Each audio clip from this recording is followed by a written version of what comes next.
If you love football, you love Brett Favre. The gunslinger from Kill, Mississippi did it his way, and Frank Sinatra would have been proud.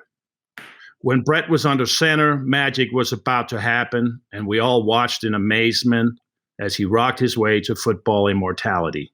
His life is rich with experiences that would have made a weaker soul fold, but not Brett. He's come through it with the love from family and unwavering determination. I have to tell you, I love football, and I love Brett Favre.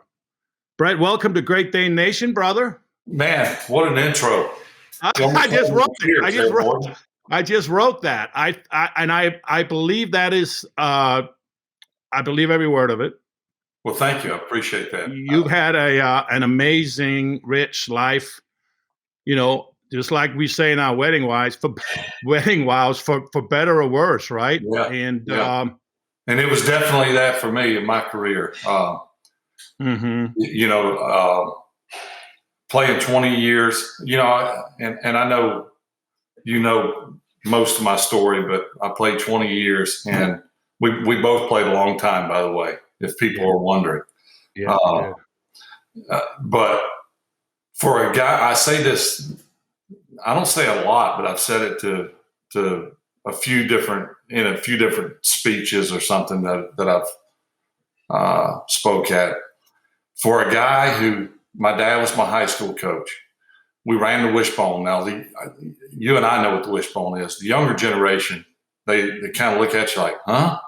Like, right. What's the wishbone? But for a guy who ran the wishbone, and we didn't even keep passing statistics when I played for my dad. My older brother was actually a quarterback for my dad. Mm-hmm. They threw it all the time. But for whatever reason, he didn't throw it with me. But my point is, for a guy who probably total, I didn't play my sophomore year because I was sick. My junior and senior year in high school, we ran the wishbone and the wing tee. So we ran the ball.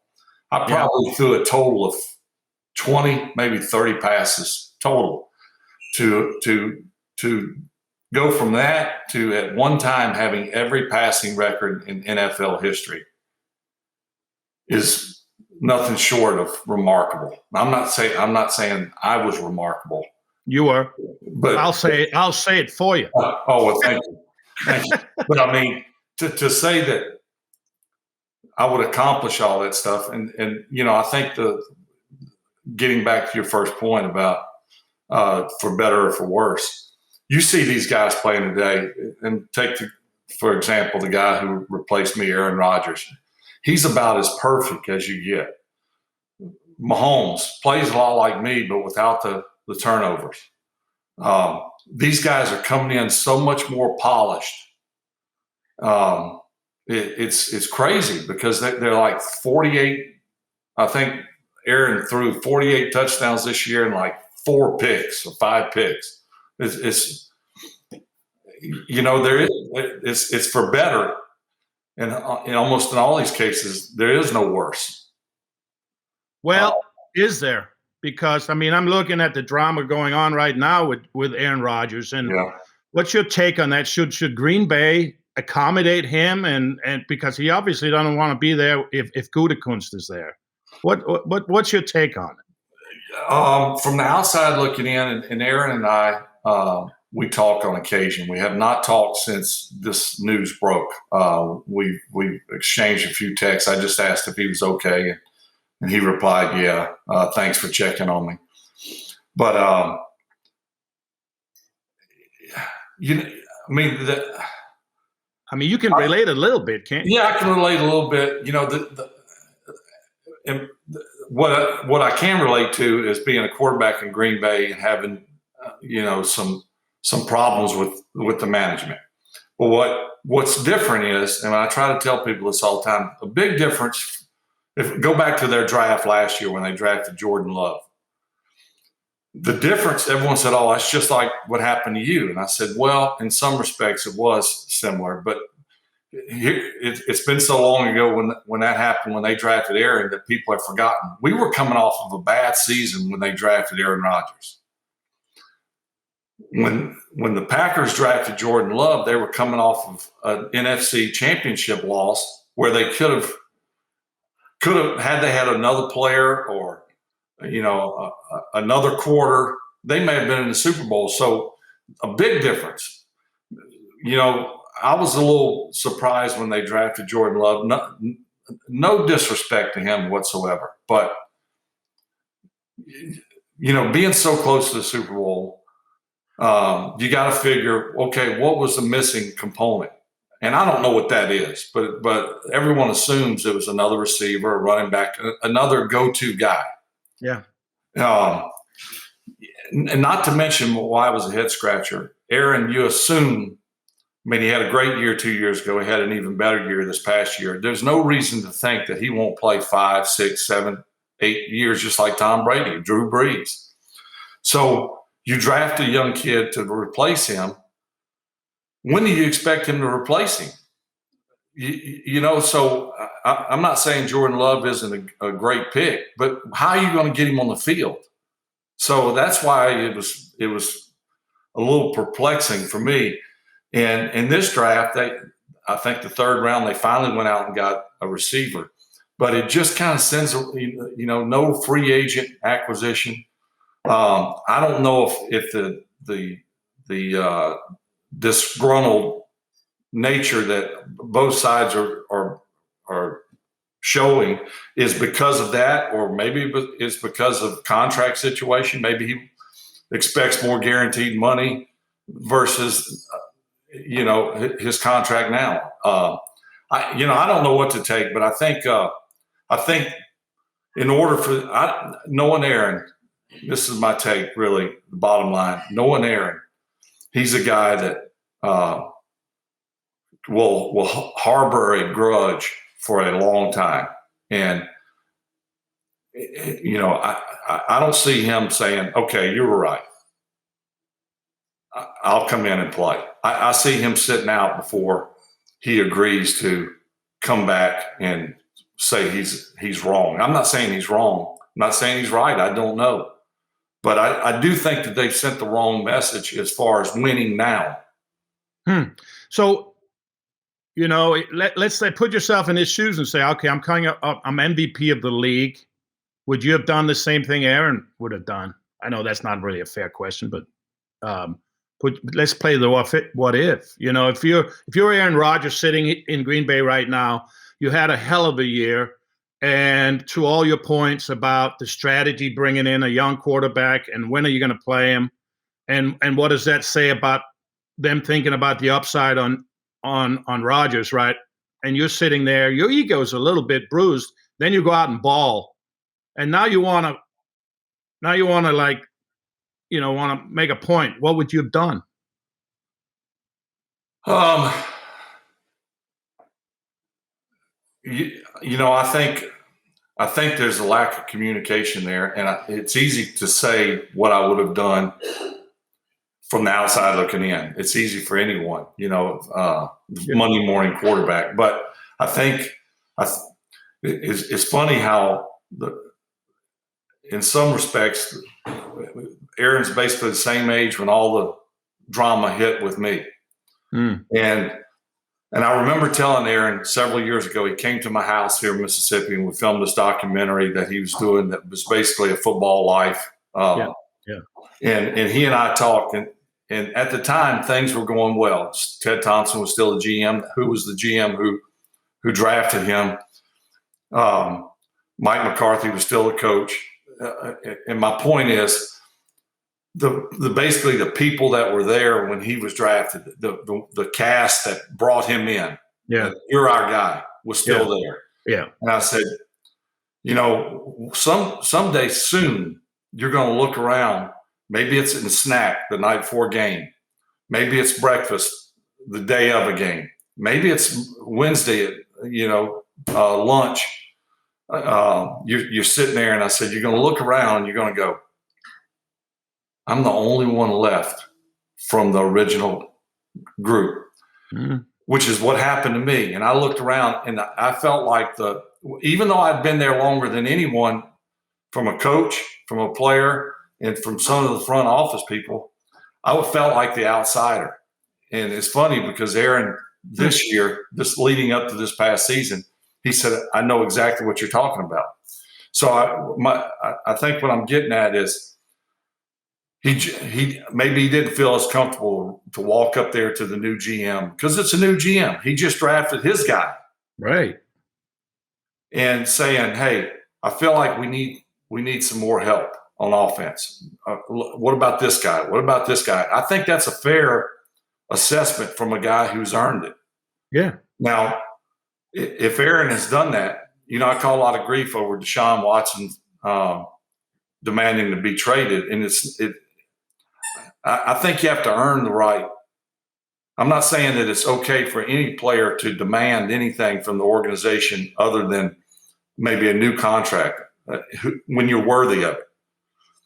But when you start saying you need to draft this guy, don't draft this guy, I want to sit in draft meetings, I want to, that may be crossing the line. But you have to at least earn the right to. And if Aaron goes in and talks to the GM and say head coaches in that meeting and says, look, I think we need a little more offensive help. I don't see where that is wrong. And that's a fair assessment. Yeah. To say the least. Sure. If he did that in some way, shape, or form, and they disregarded it, I don't know. I don't know if I would ever position myself to a point where I'd say I'm not coming back.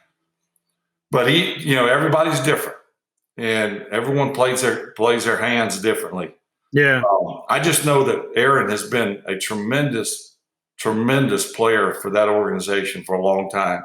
Yeah. Arguably the greatest player in Packer history, with still a lot left to accomplish. The question is, from an organization standpoint, are you in it to win now?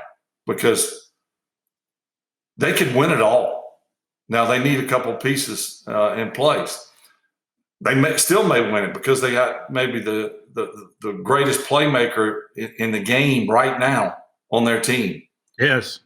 So it's hard to say. But he always has jeopardy. So there's that. Well, the one thing he's got is plenty of money, and right. It's kind of like Tom Brady. Tom seems like he's never the highest paid player, but yet he gets ring after ring after ring. And it's easy to say, all right, I'll take $25 million rather than 35, and then you can throw that $10 million in the pot for three other players. Sure. And that happens. I know Tom has done it. I know other players have done it. But I find it hard to believe that money is a problem in Green Bay as far as cap room. But I'm sure Aaron would help maneuver money around and for cap room. I'm a little bit shocked that it's happening in Green Bay yet again. Especially they've had like great success here in the last couple of years. Yeah, and they are close. Yes. Well, let's get off Aaron Rodgers and on to Brett Favre a little bit, man. Listen, some of your numbers, unbelievable. 297 consecutive games in the NFL. Now, I have 360 consecutive games scoring a point. But I'm a kicker, a little different than running around and getting your head bashed in. So that's a record I think, Brett, will never be broken. The closest guy, let me look. Was Phillip Rivers, I believe. It's Russell Wilson with 144 straight. So he's Russell Wilson, 144, and you're 297. I just don't see that ever. With the money that these guys are getting now, the top guys. You got to stay healthy. That's the thing. You got to stay healthy. And in regards to you and your streak, from a physical standpoint, you were not taking the hits that I did. But I'm going to give you a pat on the back. I tell people this all the time. Imagine you're 360 games. It's 22 and a half years. Imagine going 22 and a half years without something making you sick, tripping and falling. I know it. So it doesn't have to be football related. We all come down with, I remember I had a a kidney infection. I thought I'd done something to my back. Mm-hmm. And I felt like someone had stabbed me in the back. That's how painful it was. That would have kept me out of a game. Yeah. I mean, so in your defense, it's still a remarkable feat to beat, and I think, and you probably feel the same way as I do. I think what makes me most proud is the fact not so much that I overcame the physical bruises and ailments and breaks and pulls and tears to play, but that I was good enough, consistently enough, not perfect week in, week out, but good enough, consistently enough that I was in the lineup for 19 straight years. Unbelievable. That's what's more incredible. I mean, you missed 2 or 3 kicks. It's easy for them to say, Morten, you've been great. Yeah. Certainly appreciate it, but it's time. A younger, cheaper model. Yeah, it happens all the time. Yeah. So, I remember a game against the 49ers, and we're getting shut out. I'm with the Saints, and I'm like 8-9 years in, on this. I mean, I got a consecutive streak going. Not that I'm counting numbers at all at that point. I'm just trying to make it from one year to the next. We're getting shut out. There's like 3 minutes left, and we're driving. And we're down like 35-0. I said, there's no way in hell that we're kicking a field goal. If we don't score a touchdown, that's the only way I'm going to get a point. And we did. We somehow got a touchdown with like 2 minutes and something to go. I said, I can't miss this extra point, Shit. Yeah.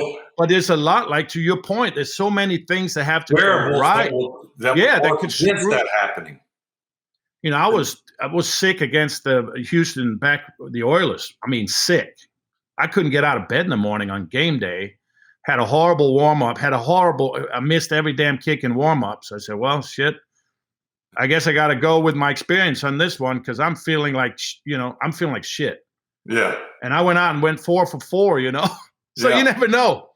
Now, that brings me to you and one incredible game after your dad passes. Mm-hmm. And I know you've told the story a lot. It's incredible. You play the Oakland Raiders, and your dad had passed. I think it was the day before. Yeah. And you travel out there, and you absolutely have an incredible game. Do you mind just sharing that dominating performance and your mindset after your dad passed? I know it was emotional. I just don't know how you compartmentalize that one because an emotional, Yeah. You were close to your dad, obviously. Yeah. Well, before I get into that part of it, I think people have to, and this surprises people when I tell them, I played 20 years. I started 19 straight years. When I left the game, I had virtually every passing record in history, good and bad. That being said, I was not a guy like Marino, for example, who threw for 400 yards every week. And nowadays, if you compare it to nowadays, it's no comparison. Drew Brees, Aaron Rodgers, Tom Brady, Russell Wilson, if you throw for 350 or less, it was an off day. That being said, in 20 years, I threw for 400 yards one time. And I can count on 2 hands, the amount of times I threw for 300 yards in history, in my history. Right. So I didn't throw for a lot of yards. And so I say that because at halftime, I had already surpassed my best one game statistical output ever in one half. So even though it wasn't like tremendous numbers compared to the whole NFL history, for me it was nothing short of incredible. But it was a Monday night game, and I was wrong, Morten. It was Saturday afternoon. No, you're right. It was Sunday because my dad had left. My 2 brothers had a restaurant right there in the Kill, and they had watched the Saints game. Everyone down, everybody loves the Saints. Sure. And so they had watched the Saints, and my dad was driving down the road, had a heart attack.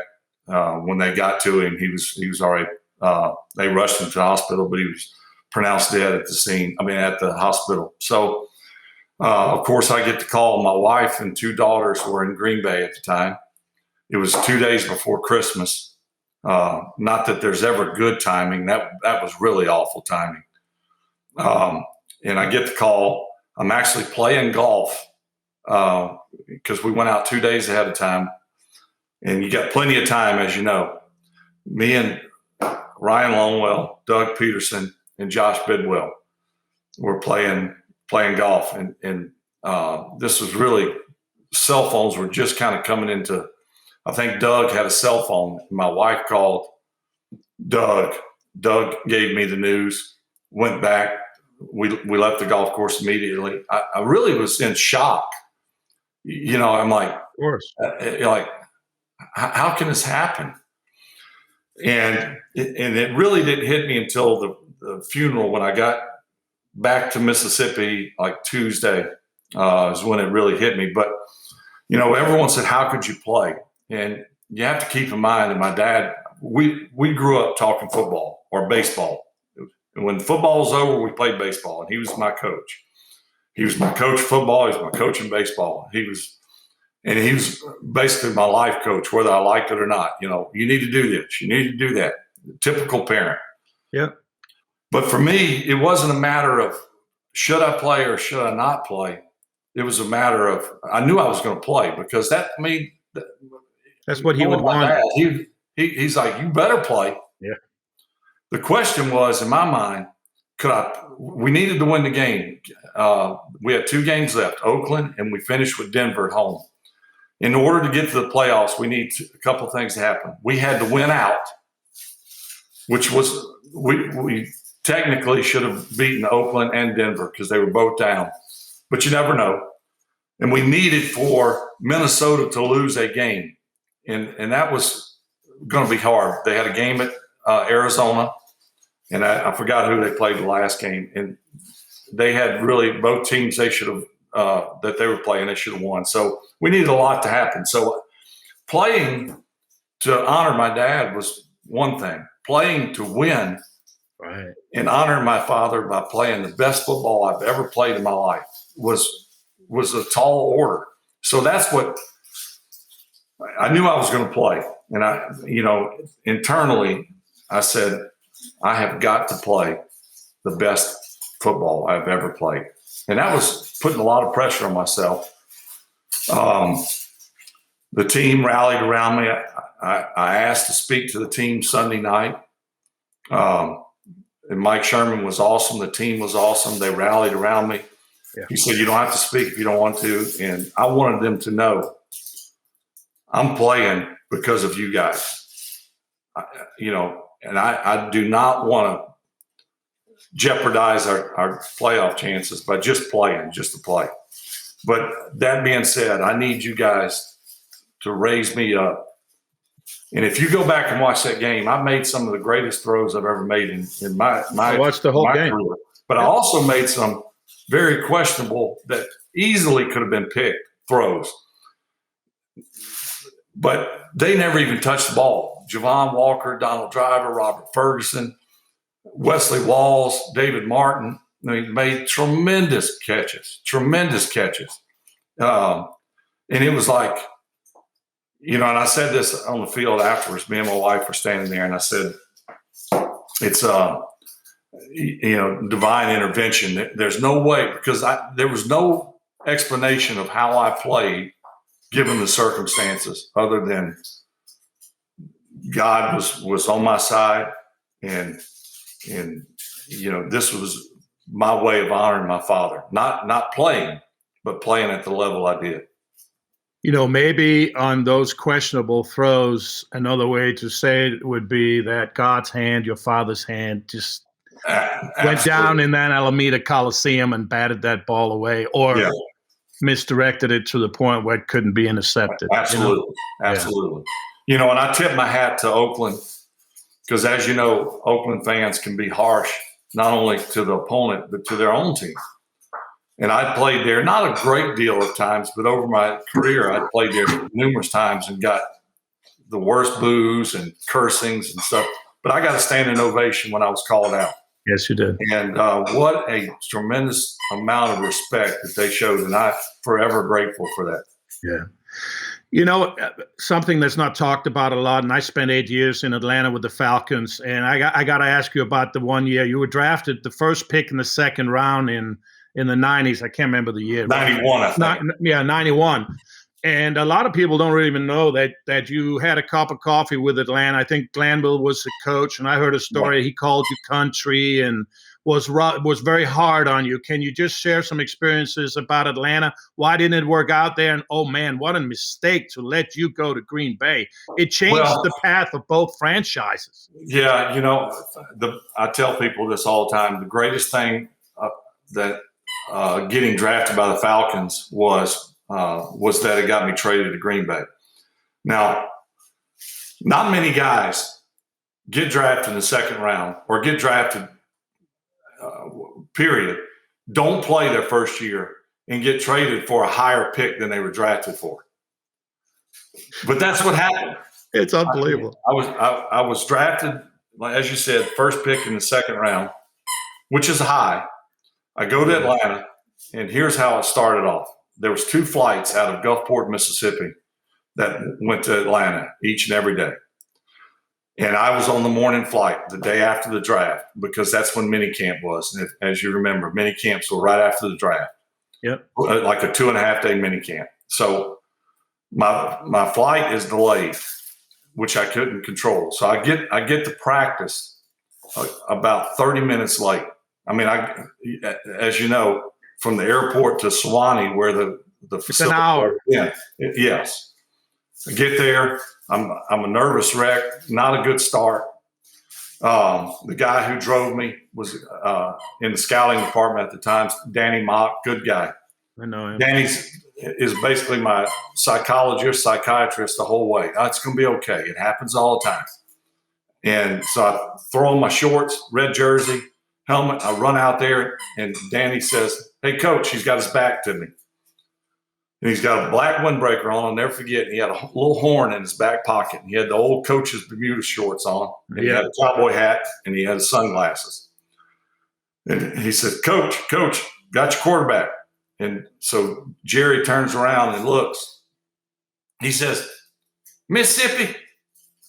I said, "Yes, sir, coach." You know, I'm brown nosing. "Yes, sir, coach." He said, "Mississippi? You from Southern Miss?" I said, "Yes, sir." He said, "Gosh, we drafted the wrong guy. We wanted a guy from Mississippi State." And I laughed because I thought, okay, laughing, this is a joke. But I didn't know if he was being serious or joking because he didn't give any, he was. Yeah, I know. Only how Jerry can do. I know Jerry Glanville. And it never got any better from that point on.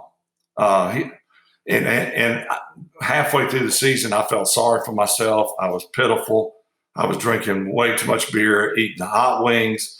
And in fact, when I reported, I was probably 230, 233. When I left and was traded to Green Bay, I was 256. That sounds like my training camp. I hit the Choco Tacos. I was the only guy that gained like 15 pounds in training camp. Dan Reeves was so pissed at me. He put me on a damn. He was going to fine me because you know how we weighed in every Friday, and if I think back then it was $25 a pound over your whatever they decided was your ideal weight. Well, shit, I told him, way too low a weight. That was my mistake. I should have come in fat. Yeah. Because then I had, I would have had more. You got a little playroom. But those Choco Tacos, it was beer and wings for you, and it was Choco Tacos for me, man. Oh. Yeah. So I did everything I shouldn't have done, keeping in mind that I assume I would have stayed in Atlanta. I certainly wasn't helping my case as a future starter. Yeah. Because, they had to be like in staff meetings or whatever, like Favre. I mean, he's digressing rather than progressing. But I think the problem, and I don't know this for certain, but I think the problem was basically this. And I understand that more now that I'm in the latter part of my career or even retired. The GM was Ken Harrock, good guy.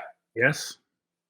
And he made all the choices, obviously. And I think that Jerry wanted a different position, not a quarterback. At least not with that pick. I think he wanted defensive players. And Ken Harrock said, no, we're drafting this guy. And so Jerry's way of getting back to Ken was just ridiculing and picking on me throughout the whole year until basically he could get me traded or kicked off the team or cut or whatever. And so when you got to look at it this way, when Atlanta gets offered the 17th pick in the draft for a guy who did nothing but gain 25 pounds and was drafted in the second round, I mean, it was a steal. It was a steal for them. And no one could imagine what – I think the only person that amongst the group that was within that trade that felt like I was going to be I thought I could be good. But I don't know if I would have envisioned playing as well as I did for so long. But Ron Wolf was the guy who said, I'm going to risk my whole career. I've been a GM officially for a month in my life, and I'm going to jeopardize that by trading my first pick for a guy who put on 25 pounds, no one's heard of, couldn't break the lineup in Atlanta. And lo and behold, he's right. And I was failed on my physical. How so? Well, in the East-West Shrine game, the last game I played as a collegiate football player, sure, one of the few major injuries I had in my career, I get I throw a pass, I'm on my hands and knees, I'm looking at the ball going into the receiver's hands. And the left tackle and the defensive end fall directly on basically my lower left back. And basically I was diagnosed with a vascular necrosis. My hip socket just jammed so hard. I mean, it was the most painful thing. And I actually failed before the draft by Seattle, the Raiders, who actually drafted quarterbacks in the first round, and several other teams. And so when I got to Green Bay after the trade, they did extensive physical X-rays, MRIs and stuff. And the medical staff failed me on the physical. And when that was brought up to Ron Wolf, he said, I don't care. Wow. They said 3 years max that I would play. And wow. Yeah, well, they were wrong on that one, Brett. Yeah, they're way wrong. And you got a bust in Canton, Ohio. I don't think Jerry Glanville is in the Pro Football Hall of Fame. Let me just put a bow on that one. I don't think so. Okay. I don't think so. Let's move on to something a little more positive. How about 3 Super Bowl MVP? How about 3 NFL MVPs in a row in the 90s? Pretty sweet. Only guy to ever do that. Yeah, getting back to being the wishbone quarterback for my dad in high school. I mean, who could have ever thought, including myself, that I was going to be? And I think from a personal standpoint, the consecutive games is my biggest and greatest accomplishment. I agree. But to be named the greatest player in a season 3 years in a row is sweet, incredible. And I'm extremely grateful for the opportunity. And, I think, I was never, at least those 3 years, I was considered the best player in the league, but it was never pretty. But it was the best I could do. And I said that in my Hall of Fame speech, that I hold no regrets. Yeah, I threw a lot of interceptions. Yeah, I had a lot of close calls, almost. But I did it with the utmost intentions. I studied my butt off. When I look back and I think back in my career, I can honestly say I have no regrets. What do I wish I would have won more games or Super Bowls? Of course. But I don't regret anything because I gave it my all. Yeah. And I think that's what people most appreciate about my career. It's not records and all that stuff. But what you saw was authentic. I was about to say that, it really was. It was authentic. It was you. Of course, you had the play that was designed, but you were never scared. You were never afraid to move into an instinctive, impulsive variation of that play, kind of like Mahomes in a way. Yeah. Is that it? I mean, to me, Mahomes and you, the styles are. Yeah, I think they're very similar. Very similar. The only difference, I'd say they're identical, except for, and that's what impressed me about him and other guys, Aaron Rodgers being another one. The ability to ad lib but not make mistakes is what's so incredible about these young guys today. Yeah. Where I would make a play and you'd scratch your head and say, how in the world did he pull that off? Yeah. But the next quarter I may pull one off and it goes the other way. Yes. And you for better or for worse. But that's the big difference between a guy like Mahomes or Baker Mayfield or Aaron Rodgers, Russell Wilson. They make these incredible plays. Tom Brady kind of does it the way traditional quarterback has done it. He doesn't put himself in bad situations. Yeah. But the guys that move around and buy time with their feet and their legs and use their arm to make incredible throws in today's game do not turn the ball over, and it's nothing short of impressive. So was Ron Wolf the driving force to that success in Green Bay? Was it Holmgren? Was it a combination of the three of you?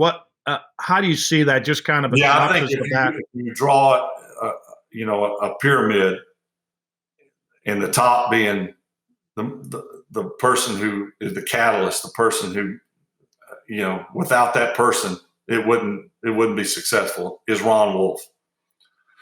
He and only he stuck his neck out there for, first of all, the great choice of Mike Holmgren. The only bad thing about Mike Holmgren in Green Bay was that he did stay longer. I do believe we'd have won more Super Bowls or certainly would have gone back. He was perfect for me. He was hard on me, but he was perfect for me. And before he left the last couple of years, I knew what he was thinking. He knew how I would read a play. He probably knew better than I. So he would call a play that he knew I wouldn't get myself in trouble by running. I mean, and that's the mark of a great coach. But you would change it sometimes, and he'd be pissed. Yeah, even when it worked.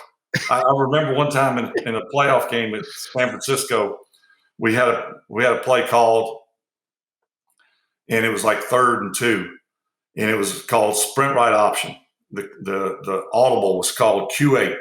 That it came from San Francisco, and Holmgren brought all the terminology with him. So right before we run the play, we're at the line of scrimmage. They see our formation and probably knew because we ran the same offense as they ran, and we got it from them, in fact. So there are older guys like Tim McKyer and what's his name? The DB that always did the neck.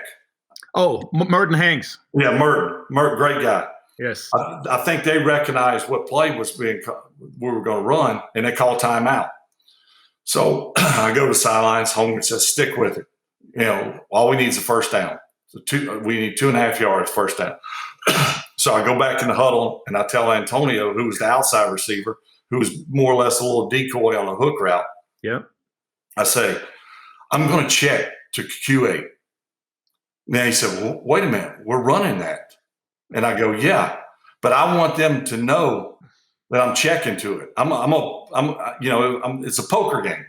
Oh. And I said, "So when I check to it, I'm going to give the signal. I'm going to be demonstrative." And they know that in Q8, the inside guy's got a little quick out. The outside guy's got like a little lazy hook. I said, "I want you to run the lazy hook and go." Oh. And he said, "Hey, you're the quarterback. I'll do whatever." And it worked to perfection. They bit on the little out route, and I laid up the worst floater ever. But he was so open. The hardest part was just making sure it was catching it. And he catches it for a touchdown. And it was a huge play for us. And Mike was so pissed, even though it worked, that I had changed that play. I love it. Ad-libbed. But that was our relationship. But that's you in a nutshell. I love that relationship. It was very dynamic. It was fun to watch for fans because you never knew when the sparks were going to fly, man, when the bombs were going to be dropped, Yeah. Because two strong personalities. Yeah. And, so getting back to that pyramid, definitely Holmgren is second. Yeah. I would, I hate to place myself at any level, but I think the fact that Ron Wolf saw something in me that maybe even I didn't see in myself. I thought I was good. I thought I was very capable, but even I couldn't have envisioned the success I had. But I think one of the greatest things that Ron Wolf did, maybe even greater than the trade for me, was the acquisition of Reggie White. Keep in mind then, Green Bay was not an attractive free agent market. You couldn't get a player to come there that had choices. No. Even when Reggie made that commitment to come to us, it was still kind of like, I don't know if I want to go to Green Bay. I'm going to go anywhere else but Green Bay. Now we were starting to get good, but when we got Reggie, it really opened the door. The young generation today obviously knows the name Reggie White, but they don't know how dominant and great a leader. I mean, everything you ask for in a player, he checked off at the top of the list. Yep. But when we got him, it basically legitimized Green Bay as a sure enough contender. Now, we didn't win the Super Bowl right away. Several years it took, but we were on the map. All of a sudden, we were on Monday night games, Sunday night games, Thursday night games. We were there to stay. Well, we owe Reggie a debt of gratitude, all of us, and every player who plays today, because he was the named plaintiff in 1987 regarding our quest for free agency. And the reason that there's player movement now, and the money that's been the salary cap increases and all those things is really stems from a great deal of gratitude. It has to go to Reggie White in my mind. So you mentioned that Holmgren didn't stay long enough. Maybe you didn't stay long enough because you went to the arch rivals Minnesota Vikings, and you certainly could have stayed more years in Green Bay, but you chose to I did the same thing. I was with the Saints for 13 years. I jumped to the bitter rivals in Atlanta. So I know that feeling. I know how I felt. How did that sit? Well, it's funny because nowadays players leave all the time. Who'd have ever thought Tom Brady would play for someone else? No one.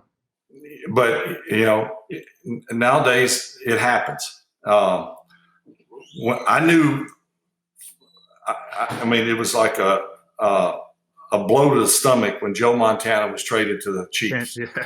And that was really the first time that anyone even remotely involved in football as a fan, as a player, as a coach went, are you kidding me? So that I knew then that if it could happen to Joe Montana, it could happen to anyone. And I didn't think for a second that it would ever happen to me. And lo and behold, it did. Both sides were at fault, and I'm not going to get into all that, but I was at fault for retiring too early. I was still under contract, but I knew they wanted to move in a different direction, and I was sort of stuck, in other words, and was traded to the Jets. In the Packers' defense, they're not going to trade me to it. I was coming off one of my best years statistically ever when I was traded to the Jets. So they were not going to trade me within the division, or quite frankly, they didn't want to trade me within the conference. And I understand that. So in order to – I was really – when I went to the Jets, I didn't have a whole lot of juice in the tank because I'd been fighting, with the organization and wrestling, and it was this tug of war, and I just felt like I had lost and they had won. And I know it's not about that, but that's what happened. So and you go from the smallest market. Yeah, you go from the smallest market to the biggest market too. Yeah. And I wanted to play against the Packers, I think people that have, like yourself, that have been in that situation understand. You circle that. Basically, when I left Green Bay, the thought was, I'm not good enough to play for Green Bay, but I'm too good to play against them. And that was a bitter thing to leave on, because I knew we were not playing the Packers. And if I didn't ever get to play the Packers again, play against them, I was always going to regret that. And so, lo and behold, I get picked up by Minnesota, and here's my opportunity. And I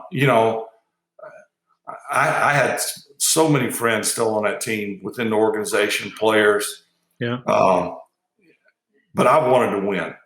And how could you not want to prove that you still were worthy? Preaching to the choir, brother. I know it. And so to beat them those 2 games that my first year, and to play, I mean, I could not have played any better. And I needed to play as well as I did in order to win. It was. Obviously, I didn't run around, rub it in. I didn't do any of that stuff. You were a legitimate MVP candidate. Yeah, I mean, NFC Championship game. Come on. Honestly, in 20 years, that was when I look back and like, okay, what year really says what kind of player you were? It was that first year in Minnesota. I mean, I could not have played any better. You were balling, man. Yeah. Fun. And I was 40 years old. So, I kind of opened the door for success as a 40-year-old, I guess. I was with the Vikings when I was 44. So I had 1 year with the Vikings. And great organization. Beautiful. Except for Rhett McCombs, the owner at the time, kept calling me Martin. He didn't know my real name. Well, see, the Wills had bought him when I went there, but what an awesome organization. I mean, they were. It was weird because I'd been hated so much in Minnesota for so long, and I hated playing in Minnesota because we never could win. To be on that side and to be welcomed with open arms was really awesome. So you're still welcome back in Minneapolis and Green Bay. Both places love you, I would say. Right? It's a good time, and you reconciled with Green Bay. Your number is retired there. Bart Starr was there that day. That was special to watch your number being retired, and the Packer faithful welcoming you back. And we don't need to go into the how that whole thing went sour for a while and then became a beautiful thing. It could not be better now. For better or worse. So let's just leave it at that. Do you mind ending just with a little name game? You've talked about a lot of guys, and I've kept you a long time, but I just love to hear your opinion. You talked about Aaron Rodgers and Mike Holmgren. How about Andy Reid? Doesn't have to be a long answer. Can be like one word, one sentence. Great coach, great man, great friend, and every player should have a coach like Andy Reid. Just there's no negative I have of Andy Reid. I loved everything about him. He was awesome and a dear friend to me today. Awesome. John Gruden. One of the most brilliant football minds in history. A really dear friend, a grinder. Maybe from a coach's standpoint, the ultimate competitor. Adrian Peterson. A bull in a china shop. Loved him. When you hand him the ball, just get out the way. I saw him get out of stuff that Houdini could not have gotten out of. And his passion, I didn't think I'd ever play with anyone or play against anyone who had the passion to succeed on every play. I never had a play where I said, okay, and this is what got me in trouble. Maybe I should have thrown the ball away, but I had the mentality like that's such a waste. Yeah, good. I love that. But Adrian Peterson was the same way running. There was times that maybe an extra yard was not going to do you any good, and it got him into trouble. He'd fumble some. Yeah. But he was a never quit guy, no matter what. Yeah. I loved it. Kevin Stefanski. Brilliant young mind. Was assistant quarterback coach when I was there. I have to admit, I was a little bit surprised that he got the coaching job so early, but I'm not surprised at his success right away.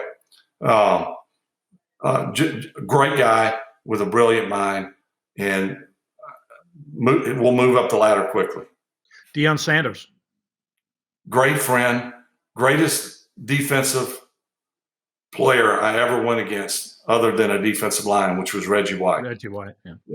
Dion Sanders was, and you know this, Dion is a dear friend of mine today. But I tell people all the time, not only was he athletically more gifted than anyone to ever play that position, or maybe even a skilled guy position, he worked his tail off. He said, he called me country time.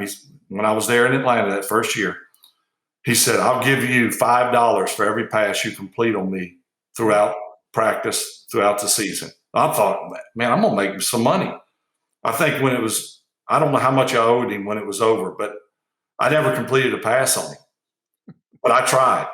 But people don't know that about a guy like that. He was a grinder, man. He was a tremendous athlete and maybe even a better marketer of his persona. I had two unassisted tackles in my career, both against Deion Sanders. I kicked a kickoff 9 yards deep in the end zone.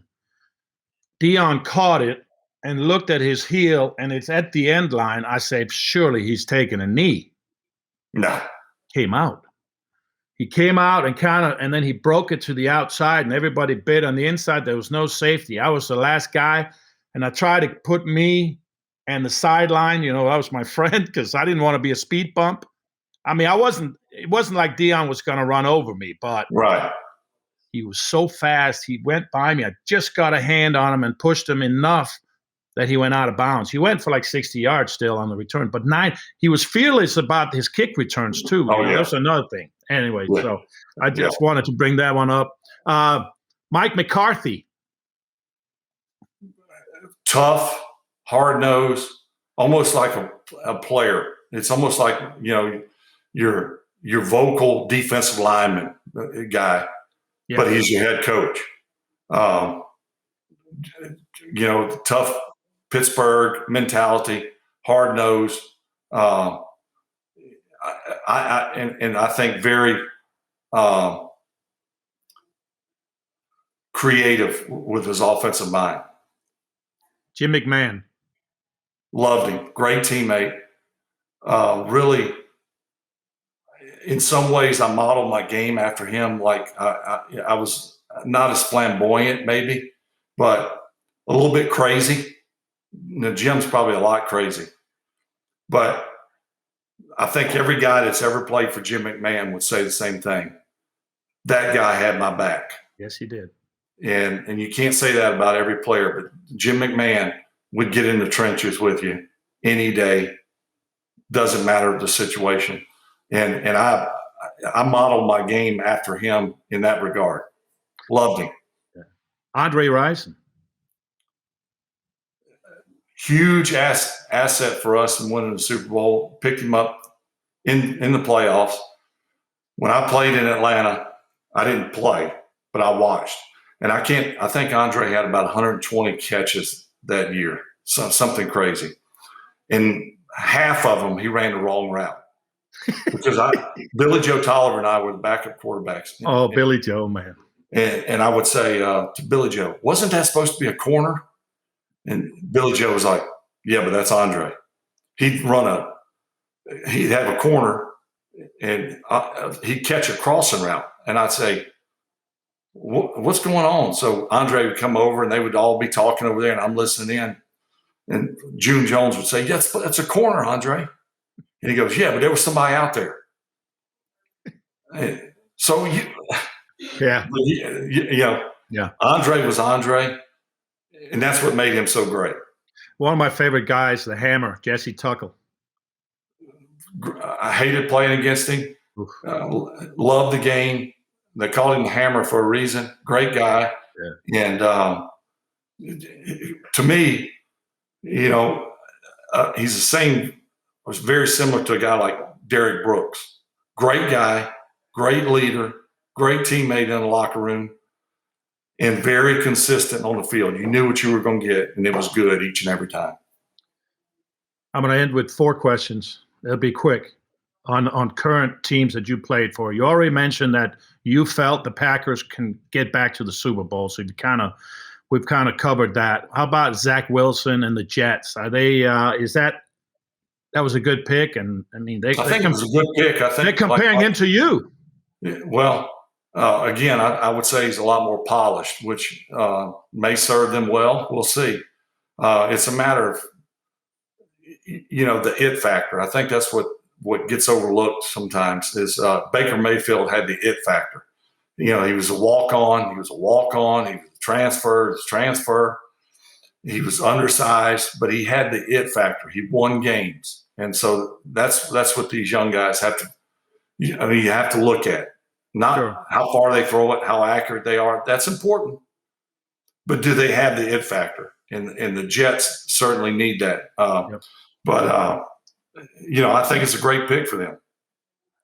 Can the Vikings, can they win a Super Bowl with Kirk Cousins?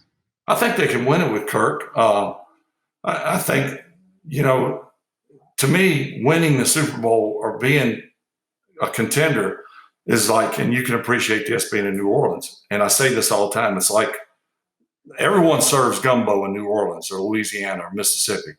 Not all of it is good. When you get the right ingredients, it's good. And you ask the GM or the chef, what did you put in it? And he's like, a little bit of this, a little bit of that.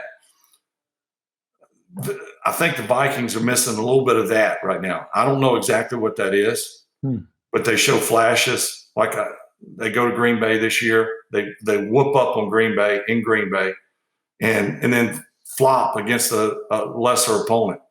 The good teams find a way to win regardless of the situation. And they just it's a tug of war. Some really good, some not so good. Kirk is part of that equation. But I think they got to stay healthy. I think they got the right coach. And defensively, they got to find a way to stop Green Bay.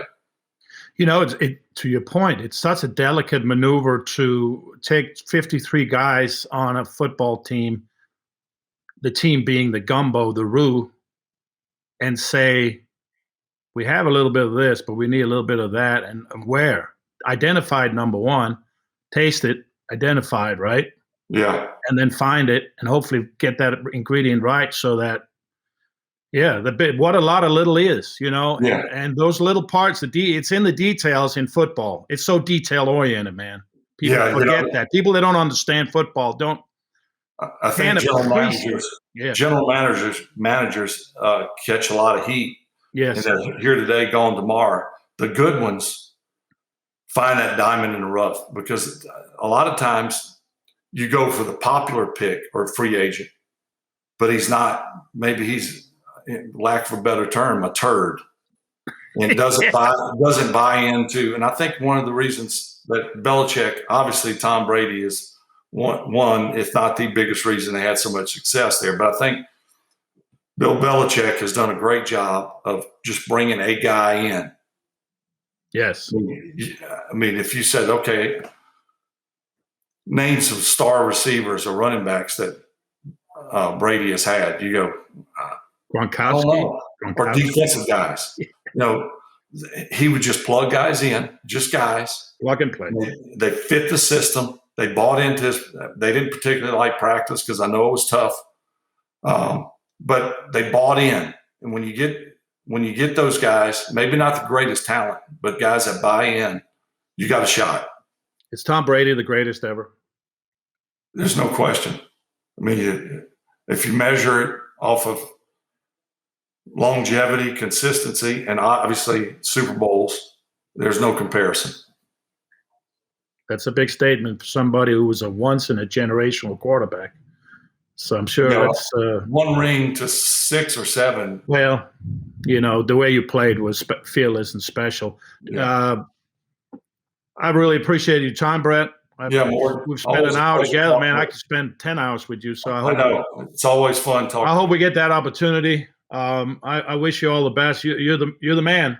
You know, I'm just the man next to the man right now. So it's awesome to be with you.